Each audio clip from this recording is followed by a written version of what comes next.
አንድ ሰው ተራ ነጋዴ መስሎ የሀገርን ሚስጥር እስከ መከላከያ ሚኒስቴር ማዕረግ ደርሶ ቢሰርቅ ምን ሊፈጠር ይችላል? ሲጀምር ያልታመነው ሰው የዓለማችን ትልቁንና ውጤታማውን የስለላ ስራን ሰርቷል። ከሀገር ውጪ ብዙ ለፍቶ እስራኤልን እንደ ሀገር እንድትመሰረት አሻራ ካሳረፉ የሞሳድ ሰዎች አንዱ ነው። ሰላም ጤና ይስጥልኝ ውድ የፊውቸር ቲዩብ ተከታታዮቻችን፣ ዛሬ የዓለማችንን የስለላ ታሪክ የቀየረውንና በሶሪያ መንግስት ውስጥ ሰርጎ በመግባት እስራኤልን ለታላቅ ድል ያበቃውን የኤሊ ኮሄንን የእርሱንና የቤተሰቦችን እውነተኛ አስደናቂ የስለላ ታሪክ እንደዚሁም የህይወቱን መጨረሻ ውሳኔ እንመለከታለን። ውድ የፊውቸር ቲዩብ ተከታታዮች፣ ለገጻችን አዲስ ከሆናችሁ ገጻችንን ሰብስክራይብ በማድረግ የገጻችን ቤተሰብ እንድትሆኑ በትህትና እንጠይቃለን።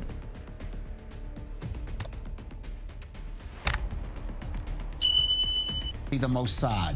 Of course, I'm speaking of Eli Cohen, who managed to infiltrate remains of Israel's most famous spy, Eli Cohen. Covered 2,500 documents as well as photos and belongings of executed Israeli spy Eli Cohen, which were retrieved. ኤሊ ኮሄን የተወለደው በግብጽ ቢሆንም ለላቀ የስለላ ተልዕኮ በሞሳድ ተመለመለ። በትውልድ የአይሁድ ዘር ሲሆን ሙሉ በሙሉ ለእስራኤል ሀገር የቆመና በዜግነቱም እስራኤላዊ ነው። እንደ አውሮፓውያን አቆጣጠር በ1924 በግብጽ አሌክሳንድሪያ ከተማ ውስጥ ከሶሪያውያን አይሁድ ወላጆቹ ተወለደ። በግብጽ እያለ ለእስራኤል ድብቅ እንቅስቃሴዎችን ያደርግ የነበረ ሲሆን እንደ አውሮፓውያን አቆጣጠር በ1957 በይፋ ወደ እስራኤል በመሰደድ የእስራኤልን ዜግነት አገኘ። የኤሊ ኮሄን የመጀመሪያ ምልመላ የተጀመረው በአጋጣሚና እርሱ ራሱ ለሞሳድ በላከው የሰላምታ ካርድ ምክንያት መነሻ ነው። ኤሊ ኮሄን መጀመሪያ አካባቢ ለእስራኤል ወታደራዊ ደህንነት አማን ማመልከቻ አስገብቶ ነበር። የኮሄንን ማመልከቻ ያረጋገጠው ባለሙያ ግን ከመጠን በላይ በራሱ የሚተማመን ስለመሰለው ኮሄን በፍጹም ለስለላ ስራ አይሆንም በሚል የኮሄንን ማመልከቻ ውድቅ አደረገው። እንደ አውሮፓውያን አቆጣጠር በ1959 ኤሊ ኮሄን ቀደም ሲል ውድቅ ላደረገው የደህንነት መኮንን ሸሎም ሚሌት ለአይሁዶች አዲስ ዓመት ሮሻን እንኳን አደረሳችሁ የሚል የሰላምታ ካርድ ላከለት። ይህ ካርድ የኮሄን ፋይል በደህንነት መስሪያ ቤት ውስጥ በድጋሚ እንዲታይ ምክንያት ሆነ። እንደ አውሮፓውያኑ አቆጣጠር በ1960 የእስራኤል ወታደራዊ ደህንነት መስሪያ ቤት ወደ ሶሪያ ሰርጎ መግባት የሚችል ብቁ ሰላይ በአስቸኳይ ይፈልግ የነበረበት ወቅት ነው። በዚያን ጊዜ ያንን የቆየና ውድቅ የተደረጉ ሰዎች ዶሴ ወይም ፋይል ሲፈተሽ የኤሊ ኮሄን ስም በቀዳሚነት ተነሳ።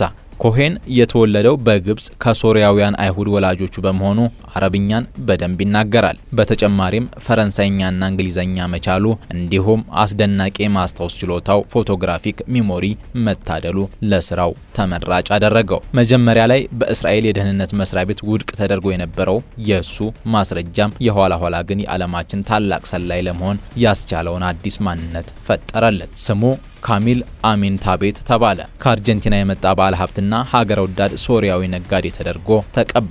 እንደ አውሮፓውያን አቆጣጠር በ1962 ካሄን ወደ ሶሪያ ዋና ከተማ ደማስቆ ሲገባ የሶሪያ ከፍተኛ ባለስልጣናት፣ ጄኔራሎችና ፖለቲከኞች በገንዘቡና በደግነቱ በቀላሉ በማማለል ማረካቸው። በቤቱ በሚያዘጋጃቸው የቅንጦት ግብዣዎች ላይ ባለስልጣናቱ እየሰከሩ የሀገሪቱን ታላላቅ ወታደራዊ ምስጢሮች በገዛ እጃቸው ያካፍሉት ጀመር። የኮሄን ትልቅ የስለላ ስኬት የተመዘገበው በሶሪያና በእስራኤል ወሰን ላይ በሚገኘው የጎላን ኮረብታና ተራራማዎች ቦታ ላይ ነበር። ኤሊ ኮሄን በወቅቱ ካሚል አሚን ታቤት በሚል የሐሰት ስም ከሶሪያ ከፍተኛ ወታደራዊ መኮንኖች ጋር የቅርብ ወዳጅነት መስርቶም ስለነበር ማንም ሲቪል ሰው እንዲደርስበት የማይፈቀደውን የጎላን ኮረብታዎች ወታደራዊ ምሽግ እንዲጎበኝ ተጋበዘ። ኮሄን በጉብኝቱ ወቅት ወታደሮቹ በረሃማ በሆነውና ለጋው ፀሐይ በሚመታው ኮረብታ ላይ ያለ ጥላ ሲሰቃዩ ተመለከተ። ወዲያው ለጄኔራሎቹ እንዲህ የሚል የሐሰት የሐዘኔት ሐሳብ አቀረበ። እነዚህ ጀግና ወታደሮቻችን ከፀሐይ ቃጠሎ የሚጠለሉበት ጥላ ያስፈልጋቸዋል። ስለዚህ በየምሽጎቹና በየመጋዘኖቹ አጠገብ ፈጣን እድገት ያላቸው የባህር ዛፎች ብንተክልላቸው መልካም ነው ሲል ሐሳቡን አቀረበ። የሶሪያ መኮንኖች በሐሳቡ ተስማሙ።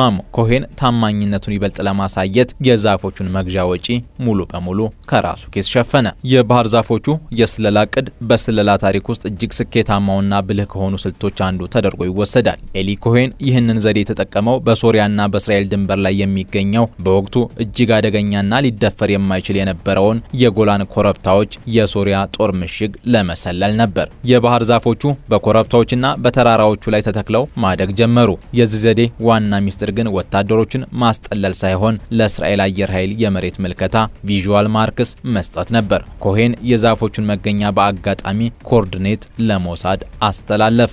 ይህ ግን ተራ ሐሳብ አልነበረም።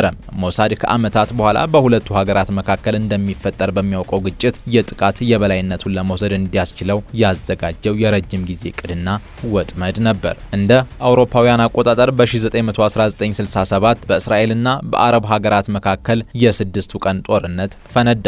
የሶሪያ ጦር ምሽጎቹን በምድር ውስጥ በጥልቀት ስለገነባቸው ከሩቅ ለመለየትና ለመምታት እጅግ አስቸጋሪ ነበሩ። ነገር ግን የእስራኤል የጦር አውሮፕላኖች የትጋ መምታት እንዳለባቸው ግራ አልገባቸውም። በጎላን ኮረብታዎች ላይ ያሉትን ረጃጅም የባህር ዛፎች ብቻ እየተከተሉ በጦር አውሮፕላኖች እየተመላለሱ የቦምብ ዝናብ አዘነቡባቸው። ከእያንዳንዱ የባህር ዛፍ ስር ሚስጥራዊ የሶሪያ ባንከር የመድፍ መረጃ ወይም የወታደር ካምፕ ነበር። እስራኤል በጥቂት ሰዓታት ውስጥ የጎላን ኮረብታዎችን ሙሉ ለሙሉ ተቆጣጠረች። ነገር ግን እድል ሁልጊዜ ከኮሄን ጋር አልነበረችም። ለዓመታት በአስተማማኝ ሁኔታ የሰራው ሰላይ የሶሪያ ወታደሮች ራሳቸው በሰሩት ምሽግ መቃብራቸውን ያስደረገው የሞሳድ ሰው በተደጋጋሚ በሚያደርጋቸው የራዲዮ መልእክቶች መብዛትና በሶቪየት ህብረት ዘመናዊ የክትትል ቴክኖሎጂ በሶሪያውያን እጅ ከመውደቅ አላመለጠም። ኮሄን በየቀኑ ማለት በሚቻል ሁኔታ ወደ እስራኤሉ የስለላ ተቋም ሞሳድ የራዲዮ መልእክቶችን በሞርስ ኮድ ያስተላልፍ ነበር። መረጃዎችን በአስቸኳይ ለመላክ ካለው ጉጉት የተነሳም በአንድ የተወሰነ ሰዓት ላይ ለረጅም ደቂቃዎች መስመሩን ክፍት ያደርግ ነበር። ይህ ደግሞ ጠላቶቹ የአየር ሞገዱን እንዲከታተሉ በር ከፈተ። ሞሳድ ሶሪያን እንዲሰልል ላዘጋጀው ለኮሄን ያዘጋጀለት የመኖሪያ አፓርታማ የሚገኘው በሶሪያ ዋና መቀመጫ ደማስቆ ከተማ ውስጥ ከሶሪያ ጦር ጠቅላይ መምሪያ ፊት ለፊት ነበር። የሶሪያ ጦር አዳዲስ የራዲዮ መገናኛዎችን ሲጭን ከኮሄን ቤት የሚወጣውና ኮሄን ለሞሳድ መረጃ ለማቀበል የሚጠቀምበት የራዲዮ ሞገድ በሰራዊቱ የውስጥ ግንኙነት ላይ እያቋረጠ በመግባትና በሶሪያ የጦር ሰራዊት መረጃ ስርጭትን መረበሽ ኢንተርፌስ በማድረግ ችግር መፍጠር ጀመረ። ሶሪያውያን በሀገራቸው ውስጥ የሚደረግ የስለላ ግንኙነት መኖሩን ቢጠረጥሩም የት ቦታ እንደሆነ ግን ማወቅ አልቻሉም ነበር። ስለዚህ በወቅቱ ሀያል የነበረችውን የሶቪየት ህብረት የአሁኗ ሩሲያን የቴክኖሎጂ እገዛ እንድታደርግላቸው ጠየቁ። ሩሲያውያን እጅግ ዘመናዊ የሆኑ የራዲዮ ሞገድ መፈለጊያዎችንና አቅጣጫ ጠቋሚ መሳሪያዎችን ዳይሬክሽን ፋይንደርን ይዘው ደማስቆ መጡ። እንደ አውሮፓውያን አቆጣጠር ጥር 18 ቀን 1965 መላው የደማስቆ ከተማ የራዲዮ ሞገዶች ለአንድ ሰዓት ያህል ሙሉ በሙሉ እንዲጠፉ ተደረገ። ደማስቆ የደረሱት የሶቪየት ህብረት ሰላዮች በዚህ ጊዜ በከተማው የሚደረጉና የሚላኩ ማንኛውም የራዲዮ ሞገድ የሰላይ መሆኑን በቀላሉ ለማወቅ አቅደው ነበር ይህንን ድርጊት ያደረጉት። ኮሄን ይህንን የጸጥታ ዕቅድ ሳያውቅ በተለመደው ሰዓቱ ወደ እስራኤል መረጃ ማስተላለፍ ጀመረ። በከተማ ውስጥ የነበረው ብቸኛው የራዲዮ ሞገድ የእርሱ ብቻ በመሆኑ የሶቪየት መሳሪያ የኮሄን መኖሪያ የሆነው አፓርታማን ልዩ ቁጥር ጭምር በትክክል አሳዩ። የሶሪያ የደህንነት ክፍሎች በኮሎኔል አህመድ ሱዋይዳኒ መሪነት በድንገት የቤቱን በር ሰብረው በመግባት ኮሄን መሳሪያውን እንደያዘና መልእክት በመላክ እያለ እጅ ከፈንጅ ያዙት። ኮሄን እጅ ከፈንጅ ከተያዘ በኋላ ለሳምንታት የዘለቀ ከባድ ወታደራዊ ምርመራና ስቃይ ቶርች እንደደረሰበት ስለ እርሱ የተጻፉ መረጃዎች ያስረዳሉ። ነገር ግን የሶሪያ መኮንኖች የስለላ መረቡን ስፋትና ሌሎች ተባባሪዎች መኖራቸውን ለማወቅ ያደረጉት ጥረት አልተሳካም። ምክንያቱም እሱ ብቻውን የሚሰራ ብቸኛ ተኩላ ወይም ላየን ወልፍ በመባል የሚጠራ ሰላይ ነበር። ኮሄን በሶሪያ ወታደራዊ ፍርድ ቤት ቀርቦ የሀገር ክህደትና የስለላ ወንጀል ተፈርዶበት የሞት ቅጣት ተወሰነበት። እንደ አውሮፓውያን አቆጣጠር ግንቦት 18 ቀን 1965 በደማስቆ ማዕከላዊ አደባባይ ማርሃል ስኩዌር በሺዎች የሚቆጠሩ ሶሪያውያን በተገኙበት በህዝብ ፊት በስቅላት እንደሚገደል ተረጋገጠ። ግን ከመገደሉ በፊት ከአንድ የአይሁድ እምነት አባት ረቢ ጋር እንዲገናኝና ለባለቤቱ ለናዲያ የመጨረሻ ደብዳቤውን እንዲጽፍ ተፈቅዶለት ነበር። እርሱም እንዲህ ሲል ደብዳቤውን ጻፈ። ለተወደድሽው ባለቤቴ ናዲያና ለውድ ቤተሰቦቼ እነዚህን የመጨረሻ ቃላቶችን የምጽፍላችሁ ህይወቴ ሊያበቃ ጥቂት ደቂቃዎች ሲቀሩት ነው። ሁልጊዜም እርስ በርሳችሁ አንድነታችሁ እንድትጠብቁ አጥብቄ ለምናችኋለሁ። ውድ ናዲያ እንድትምሪኝ ይቅርታ እንድትይኝ እጠይቅሻለሁ። ለራስሽና ለልጆችሽ ከፍተኛ ጥንቃቄ አድርጊ። በጥሩ ሁኔታ ተንከባከቢያቸው። አሳዳጊያቸውና የተሟላ ትምህርት እንዲያገኙ አድርጊ። ለልጆችም ሆነ ለራስሽ ምንም ነገር እንዳታሳጡ። ከወላጆቼና ከቤተሰቦቼ ጋር ሁልጊዜም የቅርብ ግንኙነት ይኑርሽ። ልጆቻችን ያላባት እንዳያድጉ ለማድረግ ሌላ ባል ማግባት ትችያለሽ። በዚህ ላይ ሙሉ ነጻነት አለ። እናም እባክሽ ባለፈው በሆነው ነገር ላይ እያለቀሽ ጊዜሽን አታባክኝ። ይልቁንስ ሁልጊዜ ስለ ወደፊቱ ጊዜ አስቢ። ለኔና ለአባቴ ነፍስ መጸለይን አትርሱ። ለሁላችሁም የመጨረሻ ስሜቴና ሰላምታዬን እልካለሁ። ግንቦት 18 ቀን 1965 ኤሊ ኮሄን። ውጤታማው ሰላይ፣ ታላቁ የእስራኤል ባለውለታ፣ ስኬታማው የሞሳድ አባል ከከባድ ስቃይና ምርመራ በኋላ እንደ አውሮፓውያን አቆጣጠር ግንቦት 18 ቀን 1965 በደማስቆ ማዕከላዊ አደባባይ በሺዎች የሚቆጠሩ ሶሪያውያን ባሉበት በስቅላት ተገደለ። የኤሊ ኮሄን አስከሬን እስካሁንም ድረስ በይፋ ወደ እስራኤል አልተመለሰም። ነገር ግን በቅርብ ዓመታት ውስጥ የተለያዩ መረጃዎች ወጥተዋል። እንደ አውሮፓውያን አቆጣጠር በ2018 የኤሊ ኮሄን ታዋቂ የእጅ ሰዓት በሞሳድ ልዩ ኦፕሬሽን ከሶሪያ ተፈልጎ በመገኘት ለባለቤቱ ለናዲያ ኮሄን በስጦታ ተበርክቷል። እንደ አውሮፓውያን አቆጣጠር በግንቦት ወር 2025 ደግሞ ሞሳድ ከሌላ የውጭ ሀገር ደህንነት ጋር በመተባበር ባደረገው እጅግ ሚስጥራዊ ኦፕሬሽን የሶሪያ ደህንነት ስለ ኤሊ ኮሄን የያዘውን ሙሉ የ2500 ሰነድ ማህደር፣ የቤቱን ቁልፍ፣ የይስሙላ ፓስፖርቶችንና ኦሪጂናል የሞት ፍርድ ውሳኔን ጭምር ወደ እስራኤል መውሰድ ችሏል። በሶሪያ ውስጥ ከተከሰቱ የፖለቲካና የባለስልጣናት ለውጦች ጋር ተያይዞ የአስከሬኑን ቅሪተ አካል ወደ እስራኤል ለመመለስ ድርድሮች እንዳሉም የተለያዩ ዓለም አቀፍ የዜና ተቋማት ቢዘግቡም እስካሁን ድረስ በይፋ የደረሰበት ቦታም ደረጃም አልተረጋገጠም። የኤሊ ኮሄን ባለቤት ናዲያ ኮሄን ላለፉት 60 ዓመታት ያደረገችው ትግል በዓለማችን የስለላ ታሪክ ውስጥ እጅግ ልብ የሚነካና የታላቅ ታማኝነት የሚታይበት እውነተኛ የህይወት ታሪክ ነው። ባሏ ለእስራኤል ሀገር ሲል መስዋዕት ከሆነበት ከ1965 ዓ.ም ጀምሮ ናዲያ የባለቤቷን አስከሬን አስመልክታ ለአንድም ቀን ቢሆን ተስፋ ቆርጣ አታውቅም። ኤሊ ኮሄን ወደ ሶሪያ ከመሄዱ በፊት ናዲያ ባሏ የት እንደሚሄድ፣ ምን እንደሚሰራና ምን እንደሚያደርግ በትክክል አታውቅም። መረጃም አልነበራትም ነበር። በድንገት መያዙንና መገደሉን ግን በቴሌቪዥን መስኮት ስትመለከት በወቅቱ ሶፊ ኮሄን፣ ኤሪት ኮሄን እና ሻይ ኮሄን እናት ነበረች። ከነዚህ መካከል የመጨረሻው ልጅ ሻይ ገና ህፃን የነበረ ሲሆን የአባቱን አይን አይቶ እንኳን አያውቅም። ናዲያ ባለቤቷ ከመገደሉ በፊትም ሆነ ከተገደለ በኋላ የሶሪያ መንግስት ምሕረት እንዲያደርግለት ወይም አስከሬኑን እንዲመልስ ለዓለም ታላላቅ መሪዎችና ለቀድሞ የሮማ ሊቀ ጳጳስ ፖፕ ፍራንሲስና ለተባበሩት መንግስታት ድርጅት ዩናይትድ ኔሽን ደጋግማ ደብዳቤዎችን ጽፋለች። ይህ በእንቅስቃሴዋ ወቅት የጻፈችው ደብዳቤዎችና ያደረገችው የልመና ማህደር በሶሪያ የደህንነት ቢሮ ውስጥ በልዩ የብርቱካን ቀለም ማህደር ተቀምጦ ለዘመናት እየኖረ ይገኛል።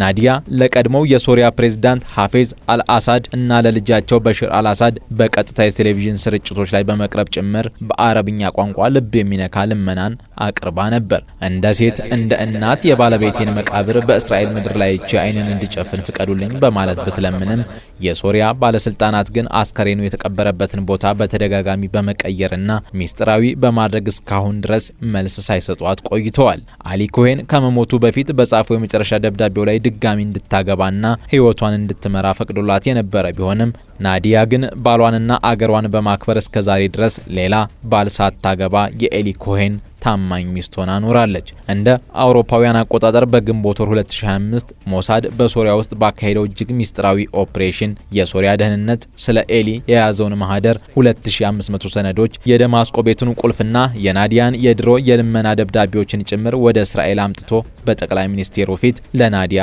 በይፋ አስረክቧታል። ናዲያ ሰነዶቹን ስትረከብ እጅግ በስሜት ተውጣ የኤሊ አስከሬን እዚህ ምድር ላይ ተቀብሮ ሳላይ ሞቼ አይኔን እንዳልዘጋ ጸልያለሁ በማለት ያላትን ትልቅ ምኞት በድጋሚ ገልጻለች። ናዲያ ኮሄን እንደ አውሮፓውያን አቆጣጠር በግንቦት ወር 2025 የሞሳድ የደህንነት መስሪያ ቤት በሶሪያ ውስጥ ባካሄደው ልዩ ኦፕሬሽን የባለቤቷን ኦሪጂናል ሰነዶች ማህደር ሲያመጣም በኢየሩሳሌም ተገኝታ ሰነዶቹን ከጠቅላይ ሚኒስትር ቤንያም ኔታንያሁ እጅ በይፋ ተረክባለች። ናዲያ አሁንም በህይወት ያለችና በአሁኑ ጊዜ እድሜዋ በ90ዎቹ መጀመሪያ ላይ የሚገኝ ሲሆን በእስራኤል ሄርዝሊያ ከተማ ውስጥም ትኖራለች። ናዲያ አሁንም በሙሉ ጤንነት ላይ የምትገኝ ሲሆን ብቸኛውና የመጨረሻው የህይወት ምኞቷ ከመሞቷ በፊት የባለቤቷን የኤሊ ኮሄንን አስከሬን ከሶሪያ ተመልሶ በእስራኤል ምድር በክብር ሲቀበር ማየት ነው። የኤሊ ኮሄን ታሪክ የስለላ ታሪክ ብቻ አይደለም፣ የ60 ዓመት የታማኝነትና የፍቅር ታሪክ ጭምር ነው። ባለቤቱ ናዲያ ኮሄን ባሏ የሀገሩን ባንዲራ ለብሶ መቃብሩን እስራኤል ላይ እስክታይ ድረስ ለ60 ዓመታት ለዓለም መሪዎች ስትማጸን ኖራለች። ኤሊ ኮሄን ከመሞቱ በፊት ድጋሚ አግቢ ብሎ የፈቀደላት ቢሆንም እርሷ ግን የጀግናዋን ሚስት ስም ይዛ እስከዛሬ ድረስ ትጠብቀዋለች። ኤሊ ኮሄን እና ባለቤቱ ናዲያ ኮሄን 3 ልጆች ነበሯቸው። ልጆቻቸውም ሶፊ፣ ኤሪትና ሻይ ይባላሉ። አባታቸው በደማስቆ በስቅላት ሲገደል ልጆቹ ገና በጣም ህፃን ነበሩ። እንደ አውሮፓውያን አቆጣጠር በ1965 አባታቸው ሲገደል ታላቅ ልጃቸው ሶፊ የ4 ዓመት፣ ሁለተኛዋ ኤሪት የ2 ዓመትና የመጨረሻ ወንድ ልጃቸው ሻይ ገና የ3 ወር ህፃን ነበሩ። ሻይ አባቱን በህይወት አይቶት እንኳን አያውቅም ነበር። ልጆቹ ያደጉት ከፍተኛ ሚስጥራዊነት ባለበትና አባታችሁ ሰላይ መሆኑን ለማንም እንዳትናገሩ አደጋ ይደርስባቸዋል በሚል ፍርሃትና ማስጠንቀቂያ ውስጥ ነበር። አባታቸው ከሞተ በኋላም ነበር በይፋ መናገር የጀመሩት። ሶፊ ቤንዶር የኤሊ ኮሄን ታላቅ ልጅ ስትሆን በአሁኑ ሰዓት ክሊኒካል ሳይኮሎጂስት ናት። እርሷ ስለ አባቷ ታሪክ በዓለም አቀፍ ሚዲያዎች ላይ በይፋ በመቅረብና ንግግር በማድረግ ትታወቃለች። ልጆቹ በተለይም ሶፊ የአባታቸው አስከሬን ከሶሪያ ለማስመጣት ከፍተኛ ጥረት አድርገዋል። ለምሳሌ ሶፊ የተባበሩት አረብ ኤምሬትስ መንግስትና ሩሲያ ከሶሪያ ጋር በመነጋገር አስከሬኑን ለማስመለስ እንዲረዷቸው በይፋ ጠይቃለች። እንደ አውሮፓውያን አቆጣጠር በ2025 የእስራኤሉ ጠቅላይ ሚኒስትር ቤንያሚን ኔታንያሁ ኤሊ ኮሄን ሕያው አፈ ታሪክ ሌጀንድ ነበር፣ በጊዜና ፈተና ውስጥ በሀገሪቱ ታሪክ ውስጥ ታላቁ የስለላ ወኪል ሆኖ ተገኝቷል። የእርሱ ጀግንነትና እንቅስቃሴ በ6ቱ ቀን ጦርነት ላስመዘገብነው ታሪካዊ ድል ከፍተኛ አስተዋጽኦ አድርጓል ሲሉ አመስግነውታል። የኤሊ ኮሄን ታሪክና ስራዎቹ መጪውን የእስራኤልን ትውልድ በጀግንነትና በሀገር ፍቅር የሚያስተምር ታላቅ ቅርስ መሆኑንም ገልጸው የእሱን ታሪክ ማስመለስ መቻሉ እስራኤል የጠፉባትን የተማረኩባትንና በታጋች የተያዙባትን ዜጎቿን በሙሉ ወደ ሀገራቸው ለመመለስ ያላትን ፍጹምና የማይናወጥ ቁርጠኝነት የሚያሳይ መሆኑን አብራርተዋል። የኤሊ ኮሄን አስከሬን አሁንም ድረስ ሶሪያ ውስጥ በመሆኑ የእርሱን ቅሪት ሙሉ በሙሉ ወደ እስራኤል ምድር ለመመለስ የሚደረገው ጥረት ተልእኮ እስኪጠናቀቅ ድረስ በከፍተኛ ሁኔታ እንደሚቀጥልም ቃል ገብተዋል። ውድ የፊውቸር ቲዩብ ተከታታዮች ዛሬው ያዘጋጀንላችሁ ታሪካችን ይህንን ይመስል ነበር። እናንተስ ስለ ኤሊ ኮሄን ብልሃትና ስለ ባለቤቱ የ60 ዓመታት ታማኝነት ምን ታስባላችሁ? ሀሳባችሁን ኮሜንት ላይ አጋሩን። በቀጣይ የምንሰራቸው መሰል ታሪኮች እንዲደርሷችሁ ገጻችንን ሰብስክራይብ በማድረግ ቤተሰብ እንድትሆኑ እንጠይቃለን። በቀጣይ በሌላ ቪዲዮ እስከምንገናኝ በያላችሁበት ሰላም ሁኑ።